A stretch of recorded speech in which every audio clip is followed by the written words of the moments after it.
दोस्तों नमस्कार, स्वागत है आप सभी का शिवालिक ऑनलाइन क्लासेस में। मैं अनुज आज एक बार फिर सामान्य ज्ञान का एक और वीडियो आप लोगों के समक्ष लेकर के उपस्थित हुआ हूं। दोस्तों आज मैं आपके साथ HP JBT टेट 2016 का जो मैंने आपके साथ वीडियो डिस्कस किया था उसी का पार्ट 2 आज आपके साथ मैं डिस्कस करूंगा।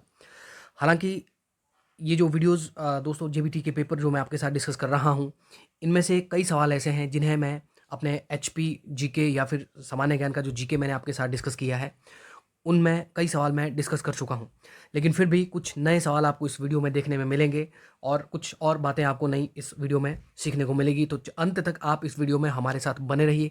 तो चलिए शुरुआत करते हैं इस वीडियो की और देखते हैं आज का पहला सवाल। और आज का पहला सवाल है दोस्तों कि निम्नलिखित में से कौन भारत के संविधान का संरक्षक है? ऑप्शन ए भारत का राष्ट्रपति, ऑप्शन बी भारत के प्रधानमंत्री, ऑप्शन सी लोकसभा सचिव, ऑप्शन डी भारत का उच्चतम न्यायालय।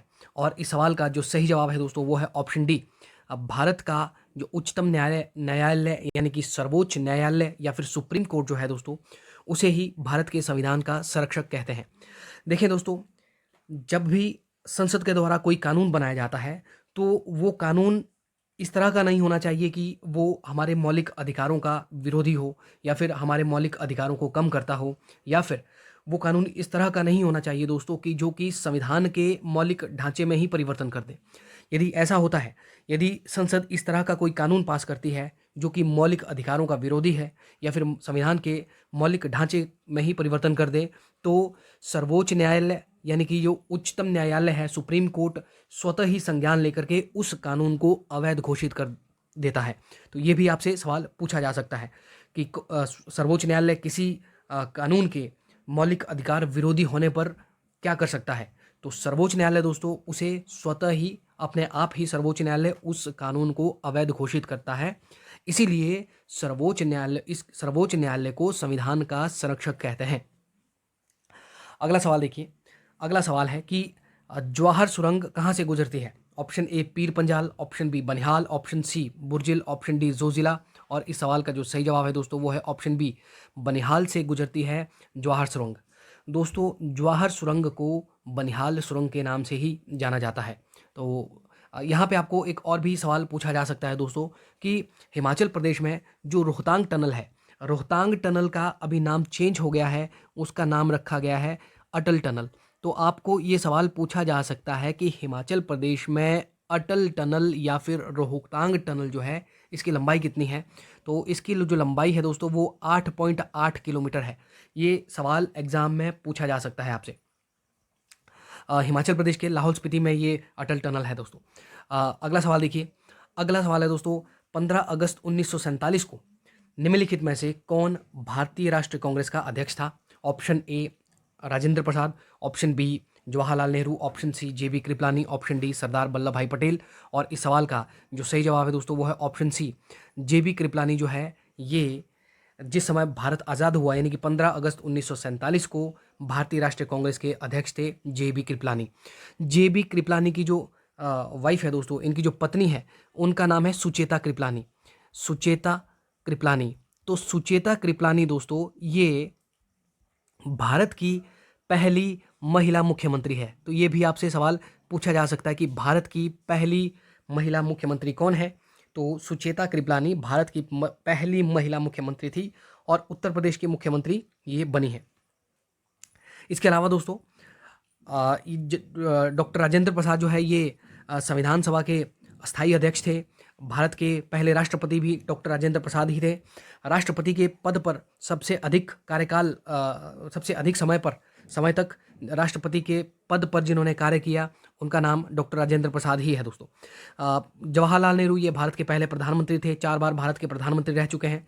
सरदार पटेल दोस्तों ये भारत के पहले गृह मंत्री और हम इन्हें भारत का पहला उप प्रधानमंत्री भी कह सकते हैं। हालांकि उप प्रधानमंत्री का पद दोस्तों भारत के संविधान में नहीं लिखा है, परंतु फिर भी तकरीबन 8 लोगों को भारत में उप प्रधानमंत्री बनाया गया है। पहले उप प्रधानमंत्री भारत के सरदार वल्लभ भाई पटेल और आखिरी उप प्रधानमंत्री जो बने थे वो बने थे लाल कृष्ण आडवाणी। तो ये भी आपसे सवाल पूछे जा सकते हैं। हालांकि सरदार वल्लभ भाई पटेल को हम भारत का लौह पुरुष कहते हैं दोस्तों। भारत का लौह पुरुष, भारत का एकीकरण सरदार वल्लभ भाई पटेल ने किया। राष्ट्रीय एकता दिवस जो हम मनाते हैं वो सरदार वल्लभ भाई पटेल की ही याद में मनाया जाता है। इसके अलावा सरदार वल्लभ भाई पटेल को हम भारत का बिस्मार्क भी कहते हैं। चलिए अगला सवाल देखते हैं। अगला सवाल है दोस्तों, संविधान हमारा एक पवित्र दस्तावेज है, किसने कहा? Option A B R Ambedkar, option B Mahatma Gandhi, option C Deendayal Upadhyay, option D Mohammad Ali Jinnah. और इस सवाल का जो सही जवाब है दोस्तों वो है option A, B R Ambedkar ने ही कहा है कि संविधान हमारा पवित्र दस्तावेज है। दोस्तों इस पेपर को यदि आप ध्यान से देखें, या अभी जो 3-4 सवाल मैंने आपके साथ डिस्कस किए हैं उनमें से हमने ये देखा है कि वो जो क्वेश्चन पूछे गए हैं पॉलिटिकल साइंस से पूछे गए हैं, यानी कि राजनीतिक शास्त्र से आपको यहाँ पे सवाल पूछे गए हैं। तो जेबीटी टेट का जो पेपर आपका होगा, ऐसा ज़रूरी नहीं है कि पॉलिटिकल साइंस से ही आपको सवाल पूछे जाए, आपको इतिहास से भी सवाल पूछे जा सकते हैं। 2-3 सवाल जो है आपको हिस्ट्री से भी पूछे जा सकते हैं, या फिर आपको जियोग्राफी से भी सवाल पूछे जा सकते हैं। ऐसा कोई स्पेसिफिक नहीं है कि किस सेक्शन से कितने सवाल पूछे जाएंगे। तो इन बातों का आप खास ध्यान रखें। महात्मा गांधी के बारे में दोस्तों आपको बहुत कुछ जानकारी होनी चाहिए। महात्मा गांधी से अक्सर कोई भी आप एग्ज़ाम ले लीजिए, महात्मा गांधी से अक्सर एग्ज़ाम में सवाल पूछे जाते हैं। महात्मा गांधी, इनका जन्म 2 अक्टूबर 1869 को गुजरात के पोरबंदर में हुआ। इनकी जो मृत्यु होती है 30 जनवरी 1948 को नाथूराम गोडसे ने इनकी हत्या कर दी थी। महात्मा गांधी की टीचिंग्स आपको पूछी जा सकती हैं, तो यहाँ से भी आपको सवाल पूछे जाते हैं। दीनदयाल उपाध्याय, ये भारतीय जनसंघ के बहुत बड़े नेता थे दोस्तों, राइट विंगर नेता ये रहे हैं। यहाँ से आपको सवाल पूछा जा सकता है कि हिमाचल प्रदेश में दीनदयाल उपाध्याय हॉस्पिटल कहाँ पे है? तो हिमाचल प्रदेश में जो रिपन हॉस्पिटल है दोस्तों शिमला में, रिपन हॉस्पिटल, इसी का नाम चेंज कर दिया गया है और रिपन हॉस्पिटल का ही नाम रखा गया है दीनदयाल उपाध्याय हॉस्पिटल। मोहम्मद अली जिन्ना दोस्तों, ये पाकिस्तान के निर्माता इन्हें कहते हैं। पाकिस्तान के पहले गवर्नर जनरल भी मोहम्मद अली जिन्ना ही हैं। और हालांकि आपको सवाल पूछा जाए कि मोहम्मद अली जिन्ना ने पाकिस्तान की मांग जो है कौन से अधिवेशन में की थी, तो मुस्लिम लीग का जो अधिवेशन हुआ था 1940 में, 1940 में मुस्लिम लीग का जो अधिवेशन लाहौर में हुआ था, उस अधिवेशन में मोहम्मद अली जिन्ना ने पाकिस्तान की डिमांड जो है रखी थी। चलिए अगला सवाल देखें। अगला सवाल है कि एक नगर, एक कस्बा और एक गांव उदाहरण है। ऑप्शन ए सामाजिक समूह के, ऑप्शन बी समिति के, ऑप्शन सी समुदाय के, ऑप्शन डी भौगोलिक क्षेत्र के यानी कि जियोग्राफिकल एरिया के। और इस सवाल का जो सही जवाब है दोस्तों वो है ऑप्शन सी, समुदाय के उदाहरण है एक गांव, एक कस्बा, एक नगर, एक कस्बा और एक गांव। चलिए अगला सवाल देखते हैं दोस्तों। नेक्स्ट क्वेश्चन है, अब ये जो 3-4 सवाल मैं डिस्कस करूंगा दोस्तों, ये करंट अफेयर के सवाल यहाँ पे पूछे गए हैं। हालांकि जेबीटी का जो एग्ज़ाम होगा उसमें जो करंट अफेयर आपको पूछा जाएगा वो बहुत ही आसान करंट अफेयर पूछा जाएगा। मेरे कहने का मतलब ये है कि आपको खाली देश और दुनिया में क्या हो रहा है इस बात का थोड़ा सा आपको आइडिया होना चाहिए, तो आप इन सवालों को आसानी से कर सकते हैं। अभी ये जो क्वेश्चन पेपर मैं आपके साथ डिस्कस कर रहा हूँ दोस्तों, ये 2016 का क्वेश्चन पेपर है। 2016 HP जेबीटी टेट का ये पेपर है दोस्तों, ध्यान रखिएगा। तो 2016 के करंट अफेयर के हिसाब से ये सवाल पूछे गए हैं।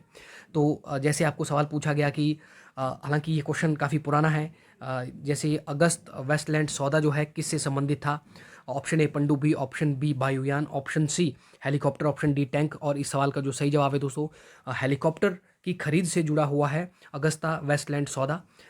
इस पर जो यूपीए गवर्नमेंट थी उस पर करप्शन के चार्जेस लगाए गए थे इस सौदे में।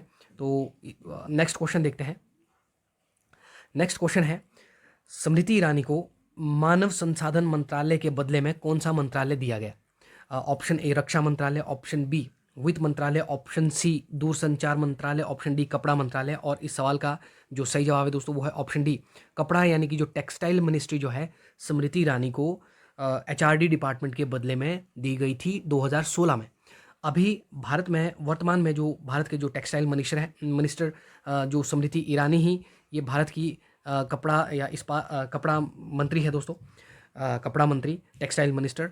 और इन्हें एक एडिशनल चार्ज जो अभी वर्तमान में दिया गया है वो दिया है वुमेन एंड चाइल्ड डेवलपमेंट, यानी कि महिला और शिशु कल्याण विभाग भी स्मृति ईरानी को ही दिया गया है। तो ये सवाल आपसे पूछे जा सकते हैं। आपको दोस्तों यदि सवाल पूछा जाए कि भारत की पहली महिला रक्षा मंत्री कौन थी, भारत की पहली महिला रक्षा मंत्री कौन है, तो पहली महिला रक्षा मंत्री यानी कि पहली वुमेन डिफेंस मिनिस्टर जो है भारत की, वो है निर्मला सीतारमन। निर्मला सीतारमन जो है दोस्तों, ये भारत की पहली महिला रक्षा मंत्री भी हैं और अभी वर्तमान में ये भारत की वित्त मंत्री है, यानी कि फाइनेंस मिनिस्टर है। भारत की पहली महिला रक्षा मंत्री और पहली महिला वित्त मंत्री जो है निर्मला सीतारमन ही है दोस्तों। ये सवाल आपको एग्जाम में पूछा जा सकता है। अभी आपको ये सवाल आपको पूछा जा सकता है कि भारत के वित्त मंत्री कौन है, तो अभी जो भारत के वित्त मंत्री, इनके फाइनेंस मिनिस्टर है, वो निर्मला सीतारमन है। अगला सवाल देखते हैं। अगला सवाल है, जवाहरलाल नेहरू विश्वविद्यालय में किस छात्र नेता पर देशद्रोही नारे लगाने का आरोप है? Option A Mohan, option B Madhav, option C Manoj, option D Kanhaiya. तो कन्हैया कुमार जो है, ये जवाहरलाल नेहरू यूनिवर्सिटी के एक छात्र नेता हैं। तो इन पर ये चार्ज लगाया गया था। मैं आपको पहले भी बता चुका हूँ दोस्तों, ये 2016 का पेपर है, 2016 का पेपर है। तो 2016 के करंट अफेयर के कुछ सवाल हैं ये। नेक्स्ट क्वेश्चन है कि दादरी में गौ मांस खाने के आरोप में किसको भीड़ ने लाठियों और पत्थरों से मार डाला? Option A Hamid Akhtar, option B Mohammad Akhlaq, option C Mohammad Usman, option D Rasool Ahmed. और इस सवाल का जो सही जवाब है दोस्तों, वो है मोहम्मद अखलाक को भीड़ ने लाठियों और पत्थरों से गौ मांस खाने के आरोप में मार डाला था। अगला सवाल देखिए, ये सवाल दोस्तों ये करंट अफेयर का सवाल था। अभी भी ये सवाल आपसे पूछा जा सकता है और ये सवाल बहुत ज़रूरी है। अंतर्राष्ट्रीय ओलंपिक कमेटी में कौन सी भारतीय महिला शामिल की गई? Option A Chanda Kochhar, option B Indira Nooyi, option C Tina Ambani, option D Nita Ambani. और इस सवाल का जो सही जवाब है वो है ऑप्शन डी, नीता अंबानी को अंतर्राष्ट्रीय ओलंपिक कमेटी में जो भारतीय महिला को शामिल किया गया वो नीता अंबानी है। और अंतर्राष्ट्रीय ओलंपिक कमेटी में शामिल होने वाली पहली भारतीय महिला है ये नीता अंबानी। मुकेश अंबानी जो है, मुकेश अंबानी की पत्नी है नीता अंबानी। इसके अलावा दोस्तों इंदिरा नूई जो है, ये आईसीसी की, यानी कि इंटरनेशनल क्रिकेट काउंसिल जो है, उसमें बोर्ड ऑफ डायरेक्टर के तौर पर चुनी जाने वाली पहली महिला है इंदिरा नूई। ये भी आपसे सवाल पूछा जा सकता है। इंदिरा नूई आईसीसी में बोर्ड ऑफ डायरेक्टर बनने से पहले ये पेप्सिको की अध्यक्ष भी, पेप्सिको की सीईओ भी रह चुकी हैं। पेप्सिको कंपनी जो है उसकी सीईओ के पद पर भी इंदिरा नूई रह चुकी है। कई बार इंदिरा नूई में से सवाल पूछे गए हैं। चंदा कोचर दोस्तों, ये आईसीआईसीआई जो बैंक है उसमें ये एमडी और सीईओ के पद पर थी। हालांकि जब इनके ऊपर करप्शन के चार्जेस लगे तो इन्होंने उस पद से इस्तीफा दे दिया। और ये जो टीना अंबानी है दोस्तों, टीना अंबानी अनिल अंबानी की पत्नी है। अगला सवाल देखिए, नेक्स्ट क्वेश्चन है क्वेश्चन नंबर 146। सार्क देशों के गृह मंत्रियों का सम्मेलन अगस्त 2016 में किस शहर में हुआ? Option A New Delhi, option B Islamabad, option C Colombo, option D Dhaka. और इस सवाल का जो सही जवाब है दोस्तों वो है ऑप्शन बी, इस्लामाबाद में सार्क देशों के गृह मंत्रियों का सम्मेलन अगस्त 2016 में हुआ। अब आपको ये सवाल नहीं पूछा जाएगा दोस्तों, लेकिन सार्क में से बहुत ऐसे ज़रूरी सवाल है जो आपको एग्ज़ाम में पूछे जाते हैं, कई बार एग्ज़ाम में पूछे जाते हैं। सार्क को हम दक्षेश भी कहते हैं दोस्तों। इन्हें हम दक्षेश देशों का समूह भी हम इसे कहते हैं। अब आपको सार्क की फुल फॉर्म पूछी जा सकती है, तो सार्क की फुल फॉर्म होगी south Asian association for regional countries. आपको सवाल पूछा जा सकता है कि सार्क देशों का ये जो संगठन है सार्क, इनमें इसका मुख्यालय कहाँ पे है? तो सार्क का जो मुख्यालय है दोस्तों वो काठमांडू में है। सार्क का मुख्यालय काठमांडू में है और काठमांडू जो है ये नेपाल की राजधानी है। आपको सवाल पूछा जा सकता है कि सार्क सम्मेलन में कितने देश हैं? तो 8 देश जो है सार्क में है। अब इन देशों के आपको नाम भी मालूम होने चाहिए। पूछा जा सकता है कि कौन सा कंट्री जो है सार्क में है या कौन सा कंट्री जो है सार्क में नहीं है। तो सार्क में दोस्तों, जो सार्क सम्मेलन में या सार्क जो संगठन है, इनमें जो देश हैं वो है अफ़गानिस्तान है, बांग्लादेश है, भूटान है, इंडिया है, पाकिस्तान है, श्रीलंका है, मालदीव है और नेपाल है। 1 2 3 4 5 6 7 8 ये जो 8 देश जो हैं दोस्तों, ये सार्क सम्मेलन में ये 8 के 8 देश हैं। तो ये भी आपको यहाँ पे सवाल पूछा जा सकता है। आपको याद रखने का मैं एक आसान सा तरीका बता देता हूँ। आप इतना याद रखिए कि जिन देशों की सीमा भारत से लगती है, चाहे वो जलीय सीमा हो, चाहे वो थल सीमा हो, थल सीमा और जो जल सीमा है, जिन देशों के साथ भारत की जलीय सीमा और थल सीमा लगती है, उनमें से यदि हम चाइना को निकाल दें, उसके अलावा हम म्यांमार को निकाल दें और उसके अलावा हम इंडोनेशिया को निकाल दिए, क्योंकि इंडोनेशिया के साथ भी भारत की जलीय सीमा लगती है। तो इन देशों को यदि निकाल दें दोस्तों, तो बाकी जो देश बचते हैं जिनके साथ भारत की सीमा लगती है, वो सभी के सभी देश जो है सार्क संगठन में है। तो इस तरह से भी आप याद रख सकते हैं। चलिए अगला सवाल देखते हैं। अगला सवाल है, कितने राजमार्ग हिमाचल प्रदेश से गुजरते हैं? Option A 13, option B 12, option C 10, option D 14। और इस सवाल का जो सही जवाब है वो है ऑप्शन डी, 14 राजमार्ग जो है हिमाचल प्रदेश से गुजरते हैं। अब ये सवाल पुराना हो चुका है दोस्तों, क्योंकि जो राष्ट्रीय राजमार्ग है, नेशनल हाईवे हैं, इनके नाम भी चेंज हो गए हैं। नेक्स्ट क्वेश्चन देखें। अगला सवाल है, अगस्त 2016 को किस देश ने रियो ओलंपिक का पहला स्वर्ण पदक जीता? Option A Australia, option B दक्षिण Africa, option C England, option D America. और इस सवाल का जो सही जवाब है दोस्तों वो है ऑप्शन ए, ऑस्ट्रेलिया ने वर्ष 2016 में जो रियो ओलंपिक्स हुए थे, वहाँ पे जो पहला स्वर्ण पदक जीता था वो ऑस्ट्रेलिया ने जीता। ये सवाल भी अभी एग्जाम में आपको नहीं पूछा जाएगा दोस्तों, लेकिन कई सवाल ओलंपिक्स में से आपको सवाल पूछे जाते हैं। आपको सवाल पूछा जा सकता है कि वर्ष 2016 में ओलंपिक खेल कहाँ पे हुए? तो वर्ष 2016 में ओलंपिक खेल जो हुए हैं वो ब्राज़ील के शहर रियो डी जेनेरो में हुए हैं। ये सवाल एग्जाम पॉइंट ऑफ व्यू से बहुत ज़रूरी है। आपको सवाल पूछा जा सकता है कि वर्ष 2020 में जो ओलंपिक होना था, ये होना था दोस्तों जापान के शहर टोक्यो में, लेकिन अभी कोरोना वायरस की वजह से ओलंपिक स्थगित हो गए हैं 2020 के। अब 2021 में जो ओलंपिक होंगे वो टोक्यो जापान में होंगे दोस्तों। ओलंपिक खेलों की आपको यदि सवाल पूछा जाए कि ओलंपिक खेलों की शुरुआत कब की गई, तो ओलंपिक खेलों की शुरुआत 776 BC यानी कि 776 ईस्वी पूर्व ओलंपिक खेलों की शुरुआत एथेंस ग्रीस में की गई। लेकिन कुछ समय बाद ये ओलंपिक खेल बंद हो गए, तो बाद में दोबारा इन्हें शुरू किया गया। अब आपको ये सवाल इस तरह से पूछा जा सकता है कि आधुनिक ओलंपिक खेलों की शुरुआत कब हुई? तो जो आधुनिक ओलंपिक खेलों की शुरुआत की गई दोस्तों, ये 1896 में की गई। और भारत ने अब तक ओलंपिक में जो टोटल कुल पदक जीते हैं वो जीते हैं 28। तो यहाँ से आपको एग्जाम में सवाल पूछे जाते हैं। ओलंपिक खेलों पर काफ़ी डिटेल में मैं डिस्कशन कर चुका हूँ अपने पुराने वीडियोज़ में, तो आप अधिक जानकारी के लिए पुराने वीडियोज़ को एक बार ज़रूर देखें। अगला सवाल देखते हैं।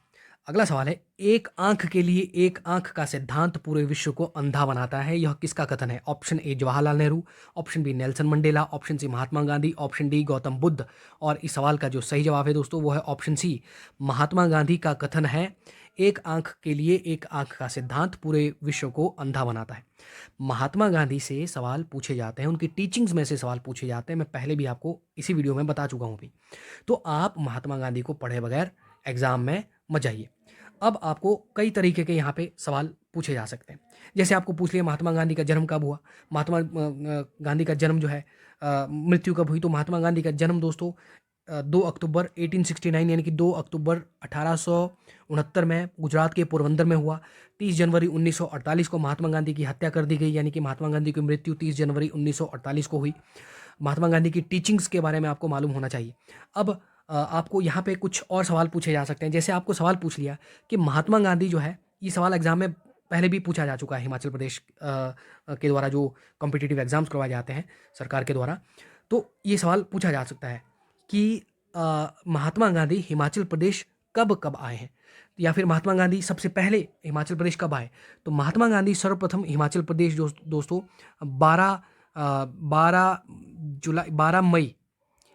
मई 1921 में महात्मा गांधी सर्वप्रथम जो हिमाचल प्रदेश आए दोस्तों, वो आए 12 मई 1921 को। कई किताबों में 11 मई दिया हुआ है, तो 11 मई 12 मई जो भी ऑप्शन हो तो आप वो ऑप्शन चूज़ कर सकते हो। अधिक जानकारी के लिए आप जैसे अखबारों में मैंने चेक किया हुआ है, जो न्यूज़पेपर में 12 मई 1921 में लिखा है कि महात्मा गांधी सबसे पहले हिमाचल प्रदेश आए। इसके अलावा दोस्तों महात्मा गांधी जो है हिमाचल प्रदेश आए 1921 में आए, उसके बाद 1931 में आए, फिर 1939 में आए, फिर 1940 में आए, फिर 1945 में आए और 1946 में आए। तो ये वर्ष हैं जब महात्मा गांधी हिमाचल प्रदेश आए। आपको सवाल यदि पूछ लिया जाए कि महात्मा गांधी जब सबसे पहले हिमाचल प्रदेश आए 1921 में, तो कहाँ पे ठहरे? तो महात्मा गांधी जो ठहरे दोस्तों, वो ठहरे शांति कुटीर में, शिमला समर हिल में शांति कुटीर में महात्मा गांधी ठहरे। और महात्मा गांधी ने अपना पहला संबोधन, अपना पहला भाषण जो दिया, वो दिया ईदगाह मैदान में। तो ये भी आपसे सवाल पूछे जा सकते हैं। ईदगाह मैदान में हिमाचल प्रदेश में महात्मा गांधी ने सबसे पहला संबोधन दिया, ये शिमला में है ईदगाह मैदान। अब नेल्सन मंडेला जो है दोस्तों, ये साउथ अफ्रीका के पहले अश्वेत राष्ट्रपति हैं। साउथ अफ्रीका के बहुत बड़े क्रांतिकारी नेता रहे हैं नेल्सन मंडेला। नेल्सन मंडेला एक ऐसे शख्स हैं जिन्हें भारत रत्न भी दिया गया है। भारत रत्न दोस्तों अब तक केवल मात्र 2 विदेशियों को मिला है। केवल मात्र 2 विदेशियों को भारत रत्न दिया गया। एक हैं दोस्तों अब्दुल गफ्फार खान। अब्दुल गफ्फार खान अब्दुल गफ्फार खान को हम फ्रंटियर गांधी या फिर इन्हें हम सीमांत गांधी भी कहते हैं। फ्रंटियर गांधी या फिर सीमांत गांधी कहते हैं अब्दुल गफ्फार खान को। सबसे पहले जिस विदेशी को भारत रत्न दिया गया वो थे अब्दुल गफ्फार खान। उसके बाद जिस विदेशी को भारत रत्न दिया गया वो थे नेल्सन मंडेला। तो ये भी आपको एग्जाम में सवाल पूछे जा सकते हैं। गौतम बुद्ध में से सवाल पूछे जाते हैं दोस्तों। इनका जन्म कहाँ पे हुआ, इनकी मृत्यु कहाँ पे हुई, इन्होंने अपना पहला उपदेश कहाँ पे दिया, इन्हें ज्ञान की प्राप्ति कहाँ पे हुई, ये भी मैं अपने पिछले वीडियोज़ में डिस्कस कर चुका हूँ। अधिक जानकारी के लिए आप हमारे उस वीडियो को भी देख सकते हैं। नेक्स्ट क्वेश्चन देखें। अगला सवाल है दोस्तों, विश्व रेड क्रॉस दिवस कब मनाया जाता है? ऑप्शन ए 6 मई, ऑप्शन बी 7 मई, ऑप्शन सी 8 मई, ऑप्शन डी 9 मई। और इस सवाल का जो सही जवाब है वो है ऑप्शन सी 8 मई को विश्व रेड क्रॉस दिवस यानी कि वर्ल्ड रेड क्रॉस डे मनाया जाता है दोस्तों। तो दोस्तों आज के वीडियो में इतना ही। यदि आपको ये वीडियो हमारा पसंद आया हो तो आप इसे लाइक करें, आप इस पर कमेंट करें, आप इसे अधिक से अधिक शेयर करें, खासकर उन लोगों तक जो दोस्तों जो अभी इस समय HP JBT टैट की प्रिपरेशन कर रहे हैं, उन लोगों तक हमारा वीडियो ज़रूर पहुंचाएं।